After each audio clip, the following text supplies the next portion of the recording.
சேர் இவ்வளவு டேமேஜா இருக்கு. ஆமா, இன்னும் சேர் வாங்கிட்டு நேரம் வரலடா. இப்ப நான் வந்து டெய்லர் கடைக்கு வந்து 10 வருஷமா வச்சிருக்கேன். அந்த சேர் இன்னும் மாத்தவே முடியல, கம்ஃபர்டபுளா இருக்கு. இப்ப யூடியூப்ல ஜெயிச்சுதான் நான் சேர் வாங்கணும்னு சொல்லிட்டு ஒரு முடிவுல இருக்கேன். ஏன்னா யூடியூப் கோச்சும் ஸ்டாண்ட் வாங்கினேன், மைக் வாங்கினேன், லைட் வாங்கினேன், எல்லாமே வாங்கிட்டேன். இந்த சேராவது நம்ம யூடியூப்ல சம்பாதிச்சு வாங்கணும்னு நினைச்சிட்டு இருக்கேன். நான் ஜெயிச்சிருவேனா? நீங்களே சொல்லுங்க. ஆமாங்க, இந்த வீடியோ வந்து நான் 2024 போட்டிருந்தேன். அப்போ நிறைய பேர் வந்து நீங்க ஜெயிப்பீங்க ஜெயிப்பீங்கன்னு சொல்லி எனக்கு கமெண்ட் பண்ணியிருந்தீங்க. ஆமா, ஜெயிச்சாச்சு. நம்ம வந்து ஸ்டூல் வாங்க வேண்டிய நேரம் வந்துருச்சு. முதல் வருமானம் வந்துருச்சு. முதல் வருமானம் வாங்கிதான் நான் சேர் வாங்கணும்னு சொல்லி நினைச்சிருந்தேன். உங்க அன்பும் ஆதரவு இருந்ததுனால தான் இருந்துச்சு. 2 ஸ்டூலும் ஒரு சேரும் வாங்கினேன் முதல் வருமானத்துல.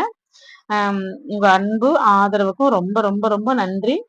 என்ன சப்போர்ட் பண்ண எல்லாருக்கும் ரொம்ப ரொம்ப நன்றி. எவ்வளவு டாலர்னு கேட்டீங்கன்னா நீங்க டாலர் கமெண்ட் பண்ணுங்க, நான் உங்களுக்கு கமெண்ட்ல சொல்றேன். பெரிய வீடியோல நான் எல்லாமே சொல்றேன் என்ன நடந்துச்சு அப்படின்னு சொல்லிட்டு. இது வரைக்கும் எனக்கு சப்போர்ட் பண்ண எல்லா நல்ல உள்ளவங்களுக்கும் ரொம்ப ரொம்ப நன்றி. தேங்க்யூ ஃபார் வாட்சிங்.